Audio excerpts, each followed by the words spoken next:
दोस्तों मैं आज आपके लिए लेके आ गया हूँ 10वीं एनसीईआरटी की बुक, वो भी हिंदी माध्यम में। इस बुक में से एएलपी और जेई में से बहुत सारे क्वेश्चन पूछे गए थे, क्योंकि मैं एएलपी और जेई का दोनों का एग्ज़ाम दे के आया हूँ। अब ये आने वाले एग्ज़ाम टेक्नीशियन में एनटीपीसी में ये बुक बहुत ही इम्पोर्टेंट होने वाली है। आओ हम आज इसका एक बहुत इम्पोर्टेंट चैप्टर को अध्ययन करते हैं। इसमें सबसे पहला 7वां चैप्टर है, जीव जनन कैसे करते हैं। आइए पढ़ते हैं, इसमें कुछ इम्पोर्टेंट चीज़ें पढ़ते हैं। मैं ये दिखा दे रहा हूँ ताकि कोई रोक के भी पढ़ सके। सबसे पहला यह है अमीबा। अमीबा एक कोशिकीय जीव है। कोशिका विभाजन इसमें विखंडन से होता है और ये किसी भी तल में होता है। ये बात बहुत इंपॉर्टेंट है, किसी भी तल में होता है। ये क्वेश्चन आ सकता है। जैसे लेसामिनियम, लेसामिनिया विखंडन होता है, विखंडन से होता है। ये किसी भी निश्चित तल में होता है। इसका विभाजन निश्चित तल में होता है। ये बहुत इंपॉर्टेंट चीज़ है इसके लिए। ये है फिर मलेरिया परजीवी प्लाज्मोडियम, इसका विभाजन विखंडन से होता है। इसमें बल्कि अमीबा का विभाजन दिखाया भी है। तो एक कोशिका है, एक कोशिका वो कैसे कर, जैसे पहली अवस्था, दूसरी अवस्था, तीसरी कैसे विखंडन हो गया, 1 से 2 होगी। ये 2 भागों में विभाजन होना ही विखंडन कहलाता है। ठीक है, ऐसे ही इसका भी दिखाया गया है। आइए फिर हम करते हैं पुरुषजनन। पुरुषजनन किस में होता है? हाइड्रा और प्लेनेरिया में। और मुकुलन किस में होता है? हाइड्रा में। इतना ही इम्पोर्टेंट है, बाकी मैं आपको फोकस कर देता हूँ ताकि आप रोक के भी पूरा अगर पढ़ना चाहें तो पूरा पढ़ सकते हैं। देखिए, वीडियो को रोक कर आप पूरा भी पढ़ सकते हैं। फिर एक है कायिक प्रावर्तन, यानी कि कायिक से जनन।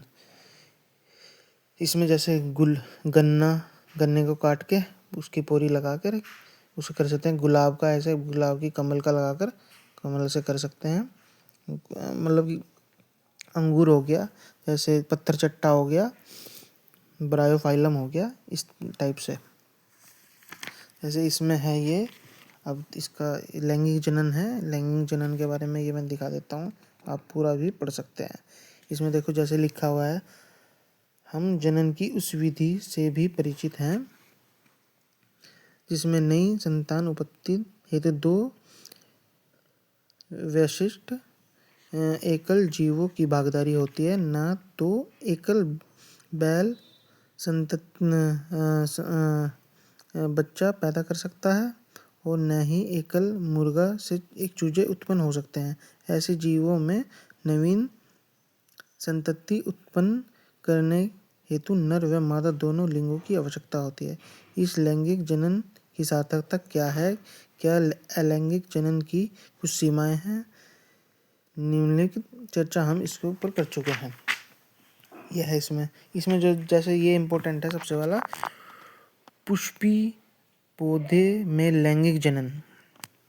देखो इसमें होता क्या है, ये इसमें सारी चीज़ दिखाई गई हैं। ये अब मैं फिर भी देखो, मैंने ये इम्पोर्टेंट चीज़ लिख दी। एक लिंगी पुष्प है पपीता खरबूजा, उभयलिंगी है गुड़हल सरसों। ठीक है जी। पीला मतलब परागकण सामान्यतः पीले रंग का होता है। वो वर्तिकाग्र जो है चिपचिपा होता है। तो हम पढ़ते हैं फूल का, पूरा फूल पढ़ते हैं। ये इसका क्रॉस सेक्शन व्यू है, यानी पुष्प का अनुदैर्ध्य काट है, यानी कि ये ऐसे काटा गया फूल को। तो ये देखिए, ये है इसके, आपने फूल देखा होगा तो इसके ये बाह्य दल बोलते हैं इसे, और ये दलपुंज बोलते हैं। ये जो रंगीन पत्तियां होती हैं इसकी, ये दलपुंज बोलते हैं। ठीक है जी। और यहाँ पे होता है ये अंडाशय। ठीक है जी, ये अंडाशय हो गया आपका। और ये अंडाशय से ऊपर निकलेगा ये जो नली है, इसे वर्तिका, और इसे जो ऊपर है ये चिपचिपा होता है, ये वर्तिकाग्र होता है। ये अंडाशय, वर्तिका और वर्तिकाग्र से मिलकर बनाता है स्त्रीकेसर। और परागकोश, और जिसके अंदर परागकण होते हैं, और तंतु से मिलकर बना होता है पुंकेसर। ठीक है। तो जब ये परागकोश से परागकण इस पर पहुंचते हैं, ये किसी माध्यम से हो सकता है, वायु के माध्यम से ये या जल के माध्यम से, किसी भी माध्यम से ये यहाँ पे पहुंच सकते हैं। वायु, जल या किसी जंतु द्वारा, यानी कि किसी, जैसे कोई मधुमक्खी या वगैरह कुछ यहाँ बैठ गई, बैठने के बाद उसके पैर से चिपक गई हैं, फिर उसके बाद ये वो यहाँ पर आके बैठ गई, तो तब भी यहाँ पे वो आ जाता है, मतलब ठीक है। फिर उसके बाद जब यहाँ पर परागकण परागकण आ जाएंगे, परागकण और मतलब कि परागकोश में के अंदर परागकण का वर्तिकाग्र पर पहुंचना परागगण कहलाता है। परागगण मैं लिख देता हूँ यहाँ से, परागगण, परागगण कहलाता है, ठीक है जी।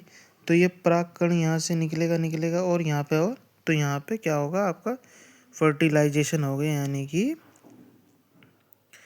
ये यहाँ पे भ्रूण बनेगा, ठीक है जी। भ्रूण से फिर अंडाशय में फल का निर्माण होगा, जिसमें कि बीज रहेगा, ठीक है जी। फिर इसके बाद हम अगले पेज पर आ जाते हैं। ये इसमें भी ये भी जो लिखा हुआ है, जो मैंने समझाया है, यही लिखा हुआ है इसमें, आप इसे भी पढ़ सकते हैं आराम से, तसल्ली से,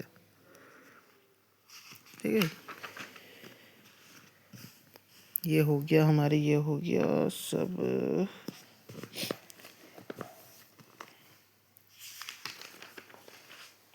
अब हम नर जनतंत्र और मादा जनतंत्र को पढ़ेंगे। पहले आते हैं नर जनतंत्र। नर जनतंत्र ये जो ये है, किडनी से निकलने वाली नलिका है, जैसे मूत्र नलिका कहते हैं, मूत्र नलिका, ये आपके ब्लेडर यानी कि मूत्राशय, जहाँ पे मूत्र जमा होता है, उसे मूत्राशय कहते हैं। तो यहाँ पे है, तो ये देखिए, ये तो आपका शुक्रवाहिका है। शुक्रवाहिका यहाँ से निकलते हुए और इधर से मूत्राशय से निकलेगी मूत्र नलिका, वो सॉरी, तो ये दोनों जो मूत्राशय से नलिका निकल रही है, तो ये पूरे मूत्र मार्ग से आकर दोनों यहाँ पे मिलती हैं, ठीक है जी। ये जो है हमारी, ये प्रोस्टेट ग्लैंड है, ठीक है। यहाँ पे शुक्राशय होता है, यहाँ सीमेंस बनते हैं, ठीक है जी। तो आओ इसके बारे में कुछ थोड़ा सा पढ़ लेते हैं। नर जनन कोशिका तथा शुक्राणु के निर्माण वृषण में होता है, ठीक है जी। जो सेल जो डेवलप होगा वो यहाँ होगा, स्पर्म जो बनेंगे वो यहाँ बनेंगे, ठीक है। कि कोशिका उत्पादन के लिए आवश्यक ताप शरीर के ताप से कम होता है। प्रोस्टेट हार्मोन के उत्पादन एवं स्रावण से वृषण की भूमिका की चर्चा हम पिछले अच्छा ये तो छोड़ो। कोशिका शुक्राणु उत्पादन के नियंत्रण के अतिरिक्त टेस्टोस्टेरोन लड़कों में यौनावस्था के लक्षणों का भी नियंत्रित करता है। उत्पादित शुक्राणु का मोचन शुक्रवाहिका द्वारा होता है। ये शुक्रवाहिकाएं मूत्राशय से आने वाली नलिकाओं से जुड़कर एक संयुक्त नली बनाती हैं। ये संयुक्त नली बना जिसे मूत्र मार्ग कहते हैं। प्रोस्टेट व शुक्राशय अपने स्राव शुक्रवाहिका में डालते हैं, जिसे शुक्राणु एक तरल पदार्थ में आ जाता है। इसके कारण इनका स्थानांतरण सरलता से होता है। साथ ही यह स्राव उन्हें पोषण भी प्रदान करते हैं। शुक्राणु सूक्ष्म संरचनाएं हैं जिसमें मुख्यतः आनुवंशिक पदार्थ होते हैं। एक लंबी पूंछ होती है जो इन्हें मादा जनन कोशिका की ओर तैरने में सहायता करती है। अब ये मादा जननतंत्र हो गया, इसमें दो ये अंडाशय हो गए और ये फॉलोपियन ट्यूब होगी, फॉलोपियन ट्यूब होगी। और जी अब इसे हम पढ़ लेते हैं थोड़ा। मादा जनन कोशिका अंड कोशिका का निर्माण अंडाशय में होता है, यानी कि यहाँ पे अंड कोशिका का निर्माण होगा, यानी कि अंडाशय में अंड कोशिका का निर्माण होगा। ये हार्मोन भी उत्पादित करती हैं। ठीक है जी। लड़की के जन्म के समय अंडाशय में हजारों परिपक्व अंडे होते हैं। बच्चे के जन्म के समय, लड़की के जन्म के समय बहुत सारे अंडे यहाँ होंगे। यौन आरंभ के इसमें से कुछ परिपक्व होने लगते हैं। जब यौन अवस्था आ जाती है तो ये कुछ परिपक्व होने लगते हैं। दो में से किसी एक अंडाशय द्वारा प्रत्येक माह एक परिपक्व अंडा दिया जाता है। मतलब हर महीने या तो इस वाले में परिपक्व एक अंडा बनेगा या इधर वाले में एक परिपक्व अंडा बनेगा। इसके बाद महीन अंडवाहिनी अथवा फैलोपियन ट्यूब द्वारा अंड कोशिका गर्भाशय तक ले जाता है। ये यहाँ से, ये फैलोपियन ट्यूब है, यहाँ से ये यहाँ गर्भाशय तक जाएगा। और ठीक है, फिर इसके बाद दोनों अंडवाहिनी संयुक्त होकर एक लचीला थैलेनुमा संरचना बनाती हैं, का निर्माण करती हैं। यानी कि थैलेनुमा रचना बना दी इन्होंने, जिसे गर्भाशय कहते हैं। ये रहा गर्भाशय आपका। गर्भाशय ग्रेवयानी योनि में खुलता है। ये यहाँ पे योनि में खुल गया। मैथुन के समय शुक्राणु योनि के मार्ग से स्थित शुक्राणु यहाँ से आएंगे और अंडवाहिनी तक पहुँच जाते हैं। अंडवाहिनी तक पहुँच जाते हैं, जहाँ की ऊपर की ओर यात्रा करके अंडवाहिनी तक पहुँच जाते हैं, जहाँ अंड कोशिका से मिल जाते हैं। निषेचन अंडा विभाजित होकर एक गेंद जैसी संरचना या भ्रूण बनाता है। तो यहाँ पे आएंगे, निषेचन फैलोपियन ट्यूब में होता है।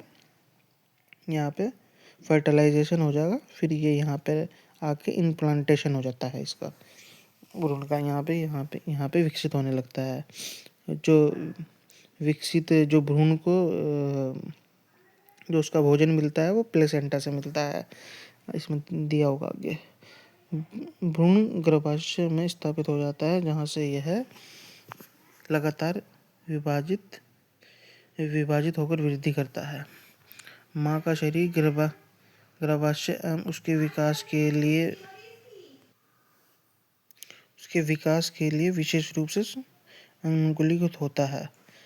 गर्भाशय प्रत्येक माह भ्रूण को ग्रहण करने एवं उनके पोषण हेतु तैयारी करता है। इसकी आंतरिक परत मोटी हो जाती है तथा भ्रूण के पोषण हेतु रुधिर प्रवाह बढ़ जाता है।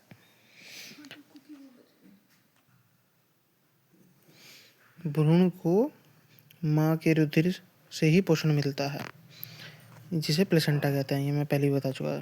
यह एक तस्तरीनुमा संरचना होती है जो गर्भाशय की भित्ति में धसी होती है। ये इंपॉर्टेंट है। तस्तरीनुमा यानी कि प्लेटनुमा संरचना एक प्लेट की तरह होगी। विकासशील भ्रूण द्वारा अपशिष्ट पदार्थ उत्पन्न होते रहते हैं, जिसका निपटान यानी जिसका निष्कारण उन्हें प्लेसेंटा के माध्यम से माँ के रुधिर स्थानांतरण द्वारा होता है। माँ के शरीर में गर्भ को विकसित होने लोग 9 माह का समय लगता है। गर्भाशय की पेशियाँ लयबद्ध संकुचन से शिशु का जन्म लेती है। तो ये एक ये चीज़ इम्पोर्टेंट है, ये भी क्वेश्चन आ सकता है। ठीक है जी। क्या होता है जब अंड का निषेचन नहीं होता? परंतु निषेचन न होने की अवस्था में इस परत की भी आवश्यकता नहीं रहती। जो ये परत बनती थी ना ऊपर, यहाँ पे ये वाली परत बनती थी जो, उसके बारे में बात हो रही है, की आवश्यकता नहीं होती। अतः यह परत धीरे धीरे टूटकर योनि मार्ग से रुधिर एवं म्यूकस के रूप में निकासित होती है। इस चक्र को लगभग एक मास का समय लगता है तथा इसे ऋतुस्राव और रोजोधर्म कहते हैं। इसकी अवधि लगभग 2 से 8 दिन तक की होती है। ये भी इम्पोर्टेंट है, ये पूछ सकता है। ये रोजोधर्म की कितने दिन का होता है? 2 से 8 दिन तक का। फिर जनन स्वास्थ्य, इसका कुछ इम्पोर्टेंट चीज़ें पढ़ लेते हैं। इसमें जीवाणु जनित रोग जैसे गोनोरिया और सिफिलिस, यानी कि ये ध्यान रखना, जीवाणु गोनोरिया और सिफिलिस और वायरस से मस्सा और HIV एड्स। लैंगिक, फिर है शीशन के आवरण तथा अच्छा इसमें क्या है, लैंगिक क्रियाओं के दौरान इन रोगों से बचाव, जैसे ये रोग हो गए, अब इनसे बचाव का प्रावधान दिया गया है इसमें। शिशन के लिए आवरण या कंडोम का उपयोग से इनमें से अनेक रोगों का संचरण कुछ सीमा तक निरोध संभव है। गर्भधारण की अवस्था में स्त्री के शरीर में भावनाओं की मांग की वृद्धि बढ़ जाती है। ठीक है जी। यह तरीका यांत्रिक अवरोध का है, इसमें शुक्राणु अंडकोशिका तक न पहुंच सके। ठीक है जी। शरीर शिशन को ढकने के लिए यानी योनि को ढकने के लिए उन मतलब अनेक युक्तियों का प्रयोग किया जा सकता है। मतलब कि कंडोम और योनियों के लिए जो कंडोम होता है उसका उपयोग किया है। दूसरा तरीका यह है हार्मोन संतुलन विधि, यानी कि जो अंड के मोचन के जिसमें अंडे का मोचन ही नहीं होता, अतः निषेचन नहीं हो पाता। जो दवाई प्रोवाइड होती है मार्केट में, ये दवा सामान्यतः गोली के रूप में ली जाती है, परंतु ये हार्मोनल संतुलन को परिवर्तित कर देती है, अतः इसमें कुछ विपरीत प्रभाव भी हो सकते हैं। जो गोलियां होती हैं गर्भ-निरोधक गोलियां, तो वो लेते हैं तो उससे हार्मोन जो असंतुलित होता है, जिससे निषेचन ही नहीं हो पाता, यानी फर्टिलाइजेशन नहीं हो पाता। गर्भधारण रोकने के लिए कुछ अन्य प्रयुक्त विधि है, जैसे लूप है, कॉपर टी है, को गर्भधारय में स्थापित करने में भी किया जाता है, परंतु गर्भाशय में उत्तेजन से भी कुछ विपरीत प्रभाव हो सकते हैं। विपरीत प्रभाव भी बताए गए इसमें।